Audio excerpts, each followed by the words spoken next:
Welcome back guys. Let us discuss 11th question of exercise 9.2. Sum of the first P, Q and R terms of an APR A, B and C respectively. We have to prove that this expression equal to 0.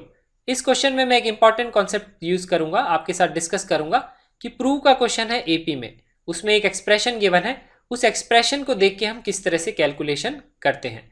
तो यहाँ हमको सम का formula use करना है। तो sum of n terms of an AP में पहले formula लिख लेता हूं, जिसकी फर्स्ट टर्म है small A, common difference is small D. उसकी सम ऑफ एन टर्म्स का फॉर्मूला होता है n by 2 times of 2a plus n minus 1 into D.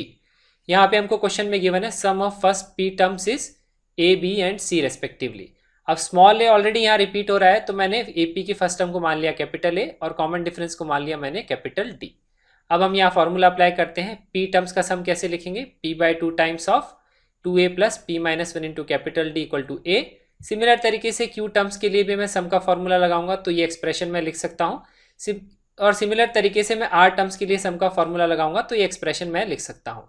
तो ये नंबर ऑफ टर्म्स की जगह बस पी क्यू आर आ गया और सम को मैंने इक्वेट कर दिया ए बी सी के।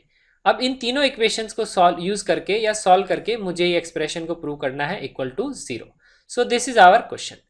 मैं क्या करता हूँ, इन तीनों एक्सप्रेशंस को या इक्वेशंस को नंबरिंग कर देता हूँ। This is equation 1, this is equation 2 and this is equation 3।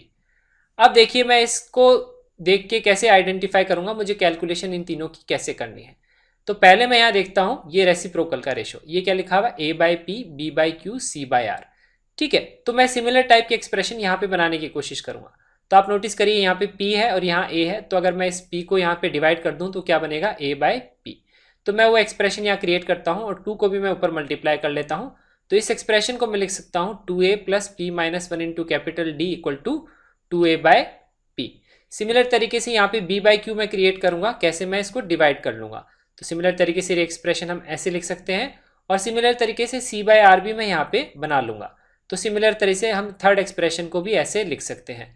तो जो गिवन इक्वेशंस थी उनको मैंने इस तरह से लिख लिया। उसका थॉट प्रोसेस क्या था? क्वेश्चन में जैसे लिखा हुआ था a by P, B by Q, C by R. अब नेक्स्ट जो चीज है वो है ये, यहाँ पे अगर आप नोटिस करेंगे तो यहाँ डिफरेंस में लिखा हुआ है q by R, R Q minus R minus P and p minus Q. तो अब हमको ये वैल्यूज इवेल्युएट करनी है। तो देखिए अगर आपने एपी के कोई भी क्वेश्चन गिव करे होंगे जिसमें हमको कोई भी फिफ्थ टर्म गिवन है या एट्थ टर्म गिवन है, तो हम इक्वेशन ऐसे लिखते थे a plus 4d, a plus 7d। और हम उनकी इक्वेशंस को कैसे सॉल्व करते थे? वी विल सब्ट्रैक्ट, हम हमेशा सब्ट्रैक्ट करते हैं। तो यहाँ पे भी हम क्या करेंगे? सब्ट्रैक्ट करेंगे। अगर आप नोटिस करेंगे फर्स्ट माइनस अगर मैं सेकंड करता हूँ तो 2a तो कैंसिल आउट हो जाएगा और यहाँ क्या बनेगा? p minus Q. ये एक्सप्रेशन यहाँ पे जनरेट हो जाएगा, तो ये एक्सप्रेशन यहाँ आ जाएगा। तो मैं वही चीज़ अप्लाई करता हूँ p माइनस क्यू बनाने के लिए। मैं क्या करूँगा? फर्स्ट माइनस सेकेंड एक्सप्रेशन कर लूँगा। तो उससे क्या आएगा? लेफ्ट हैंड साइड में तो आएगा p माइनस 1d और minus Q minus 1d। 2a will cancel out, तो इस तरह से हम लिख लेंगे। राइट साइड में आएगा 2a by P minus 2b by Q. अब यहाँ से लेफ्ट हैंड साइड में से हम d कॉमन ले लेंगे और यहाँ पे नेगेटिव साइन में अंदर ले जाऊंगा। उसके बाद में ये 1 कैंसल आउट हो जाएगा, तो ये वैल्यू आएगी p minus Q times of capital D, और कैपिटल डी को मैंने कर लिया डिवाइड और 2 यहाँ से मैंने कॉमन ले लिया। तो इस एक्सप्रेशन को मैंने इस तरह से निकाल लिया। बेसिकली मैंने p माइनस क्यू की वैल्यू यहाँ पे निकाल ली। तो यहाँ पे 1 माइनस 2 से आ गया मेरा p माइनस क्यू। अब हम सिमिलर तरीके से नेक्स्ट एक्सप्रेशन इवेल्युएट करते हैं, that is q minus R. तो ये वैल्यू कैसे इवेल्युएट करेंगे? आप नोटिस करिए सेकेंड टर्म में q है, थर्ड टर्म में r है। तो अगर मैं इनको सब्ट्रैक्ट करूंगा तो लेफ्ट हैंड साइड में तो ऐसे ही आएगा q minus R, right side में क्या आएगा? सिंपली b माइनस क्यू और c माइनस आर आएगा। तो इसकी कैलकुलेशन मैंने यहाँ नहीं करता हूँ, मैं डायरेक्टली यहाँ पे लिख लेता हूँ। तो अगर मैं 2 माइनस 3 लिखूंगा तो क्या आएगा? q minus R times of d। तो q माइनस आर को लिख सकते हैं 2 बाई डी और यहाँ पे क्या एक्सप्रेशन आएगा? b by Q minus C by R. अब नेक्स्ट वैल्यू इवेल्युएट करते हैं, that is r minus P. उसके लिए हम क्या करेंगे? r minus P, that is 3 minus 1। उसी से क्या आएगा? r माइनस पी आएगा। तो 3 माइनस 1 अगर मैं कर लूंगा तो उससे आएगा r माइनस पी। उसको भी हम सिमिलर तरीके से लिख सकते हैं 2 बाई डी। यहाँ पे क्या आएगा? c by R minus a by P, that is 3 minus 1। तो ये तीनों वैल्यूज मैंने यहाँ पे इवेल्युएट कर ली। अब इन तीनों वैल्यूज को यूज करके मैं इस एक्सप्रेशन को प्रूव करूंगा। तो p माइनस क्यू हमारी ये वैल्यू है, q माइनस आर हमारी ये वैल्यू है और r माइनस पी हमारी ये वैल्यू है। तो अब ये तीनों वैल्यूज को मैं यहाँ लेफ्ट हैंड साइड में प्लेस कर दूंगा। तो लेफ्ट हैंड साइड के एक्सप्रेशन को हम कैसे लिख सकते हैं? यहाँ पे मैंने वैल्यू पुट कर दी q माइनस आर की, ये वैल्यू मैंने सिंपली यहाँ सब्सटीट्यूट कर दी। नेक्स्ट वैल्यू मैं पुट करूंगा आर माइनस पी की, तो B by Q times of R minus P, R minus P हमारी ये वैल्यू है, ये वैल्यू मैंने यहाँ सब्सटीट्यूट कर दी। सिमिलर तरीके से अब मैं नेक्स्ट वैल्यू पुट करूंगा पी माइनस क्यू की, तो पी माइनस क्यू की ये वैल्यू मैंने यहाँ पे सब्सटीट्यूट कर दी।